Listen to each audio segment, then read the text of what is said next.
Hi Jay, I thought the easiest thing to do would be to do a little video and show you where you can find the assignments. You haven't got everything.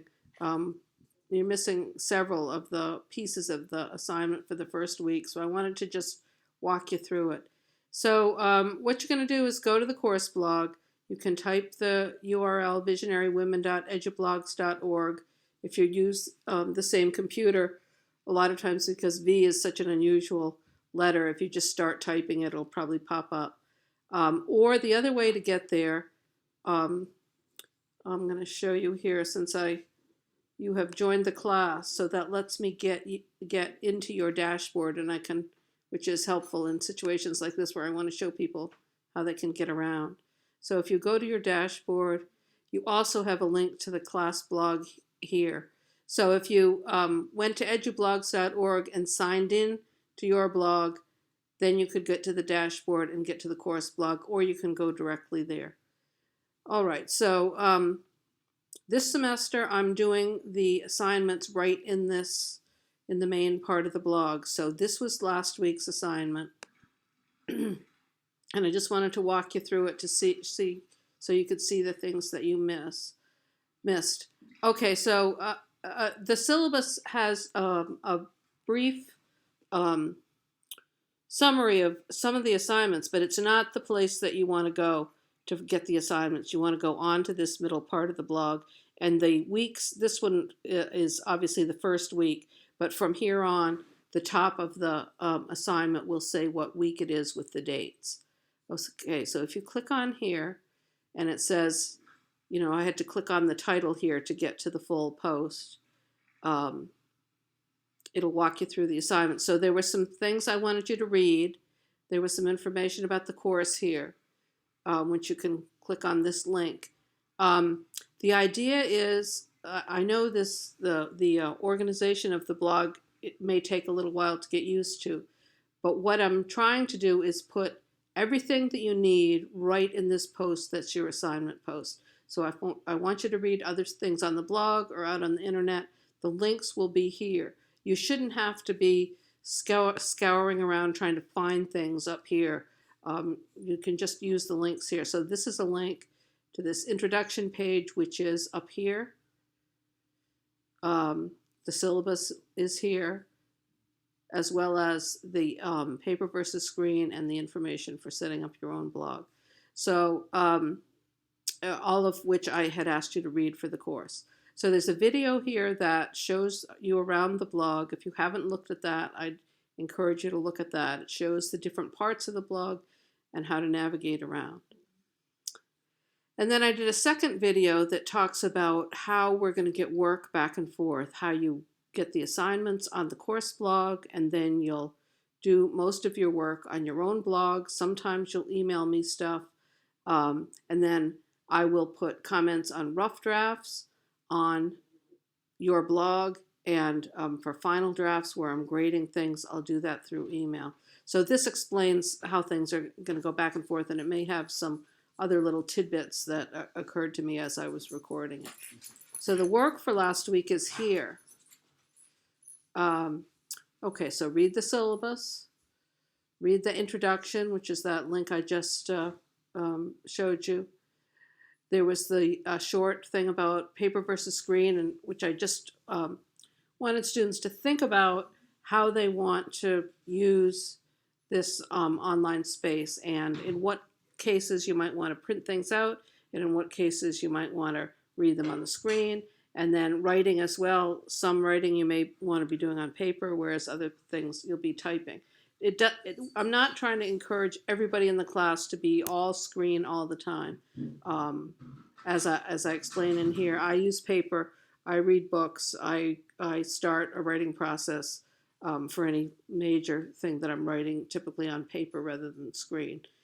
So I want you to think about that, but also another purpose, I would say, not the main purpose, but another purpose of this assignment was to give you some practice in adding a comment to somebody else's blog. So I believe what I saw on your blog is that let's click onto your blog.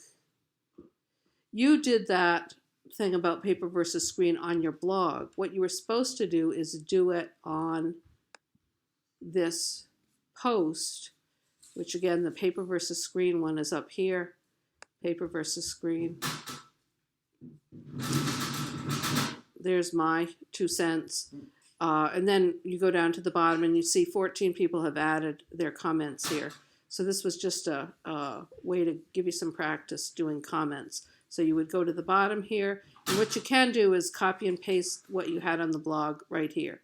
If you're signed into your blog, just as I'm signed into the course blog here, it's going to pick up your name and you don't need to fill in any information. If you haven't signed into your blog, you can still comment, but it will ask you for your name, your email address, and maybe another thing or two, and it'll ask you to do one of those obnoxious CAPTCHA things to make sure you're not a robot. So the easiest thing is to log in so you have your credentials established, and then you can do the comment, and then once you've finished or copied and pasted, whatever, you'll just click post comment, and that'll make it appear here.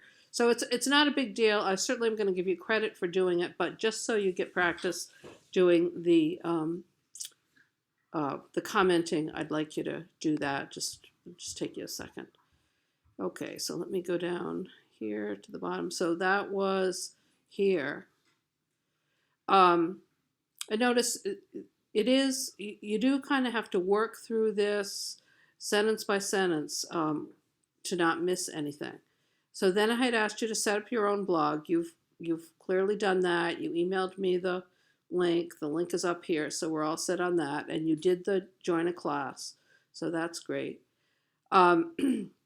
This 10 ways to think about writing, I asked you to read, but that wasn't everything that I asked you to do. Once you set up your blog, I asked you to do a first post.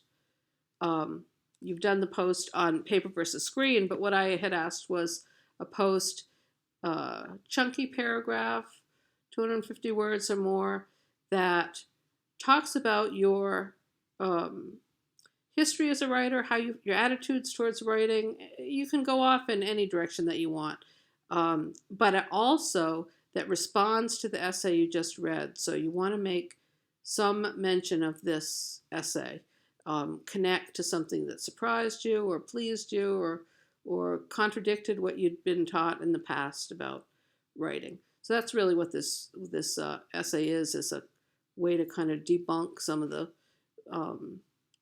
things that sometimes students are taught as they're starting out writing that don't necessarily hold true once you get into a little bit more advanced writing. So there are some questions here. They're just suggestions. You don't have to do all of them. You don't have to do any of them. But these are just some of the different ways that you might take that paragraph or two that you're writing. Okay, so that's one thing. It shouldn't take too long. Well, these assignments were fairly short, but the purpose of them was to give you practice making some comments and doing some posts in a really low stakes kind of way. I'm going to grade these, but it's a minor, small potatoes kind of thing. Then this last one was, again, something that I'd like you to read. This is a post that's on the blog, but you don't even have to know that here. You just have to click it. And then notice it says at the bottom, do writing exercise 1, 4 sentences in a scene. It's at the bottom of this page, and post that on your blog. So if you look here at this post, these are some pictures I took one summer of a field of yellow flowers, and then close-ups of some various different flowers. I don't know the names of any of them, and that doesn't matter. But so read about that. It talks about how writers move back and forth between a general statement and specific details. There is a little bit of talk about showing, not telling. There's a really nice post here by a writing teacher I'm familiar with about showing, not telling, that gives some examples. And then here at the bottom, this is the bottom of the page, is this writing exercise 1 that I had mentioned for you to do and post on your blog. So this is going to be a short blog post. I give you 4 sentences, and what they are telling sentences. What I'd like you to do is to replace these sentences, replace this one sentence with one sentence that has some specific details that shows this generality through detail. So just one sentence for one, so you'll have a total of 4 sentences, one for each of these bullet points. And then the other thing I'd like you to do is a little bit longer. There's a post to read about scene and summary. This is directly relevant to the memoir assignment that you're going to be doing for this week. So I wanted you to read about the difference between scene and summary, and then to write your own scene. You want to bring the reader into a particular time and place with some characters. This can be something that's autobiographical that happened to you, or it can be fictionalized. Just a paragraph or so, 150 words, somewhere on that order. Slow down time and just put your reader in the moment and give us a second or two of action, or a minute maybe. No long summary, but an immediate scene where that feels as if I'm watching it happen in front of me, or the reader is watching it happen in front of them. Again, this is going to be relevant when you're writing your memoir, where showing, not telling in a memoir means basically, it's a generality, but means basically writing in scenes, not summaries. So this is giving you a little bit of a taste of what it feels like to slow down time enough to really develop a scene. So that's the full assignments for week 1. So it shouldn't take you very long to catch up. I wouldn't think more than maybe an hour or 2. So if you could do that, and then I'll show you what the assignments are for this coming week, or this present week, week 2 in the class. To get back to that post, I'm going to click on the title here, and that gets me back to the main part of the blog. And this is a post that I added this morning. I tried to clarify things, I hope, by simplifying it and first giving you a list of the checklist of the things to do for the week. Very briefly, this doesn't have links here except for this one. You need to read down at the bottom to get the details and the links. But this, if you want to check to make sure you've done all the assignments for the week, this would be where you could go once you're finished. So it's reading something about the reading process. I'd like you to read the introduction in the book that I asked people to read to buy for the course. Because it's early on and people might not have had a chance to get the book, I have scanned in the introduction, and there's a link to it, to a PDF of that further down here. So you don't actually have to have the book until next week. There are 4 short videos. If you've looked at the book at all, you've seen that the book really is about 4 different women who were visionaries in their own ways, and changed the way we look at different things, the way we look at food, the way we look at cities and where we live, the way we look at nature and animals and the environment. So you're not going to have to read the whole book. You're just going to read, or mainly going to focus on a particular chapter. So what I wanted to do was to give people a taste of who these women are, if you haven't, or if you aren't familiar with them, so that you could decide which person you'd like to write about. So this one, you just have to put your student ID number in to access this. It's on the database at BCC.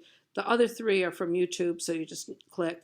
They're 2 or 3 minutes or so, 4 maybe. They're very short, but it gives you a little taste of who these women are. And then I ask people to email me their number 1 and number 2 choice for who they'd like to read about initially. You're not going to be stuck with this woman for the whole semester. There'll be some chance to hop from one to the other as we get into some other assignments. And then, we go through, here's the PDF. This is the link to the PDF. And then the main part of the assignment is to start Essay 1. The link is here, and there's some explanation, some hints about things to watch out for when you're writing your rough draft. And then here are some sample memoirs from last semester that might be useful to look at. Okay, so I hope that helps. Let me know if you have any other questions. Um, and and I'll look forward to seeing your cut up work and then seeing your work for week 2.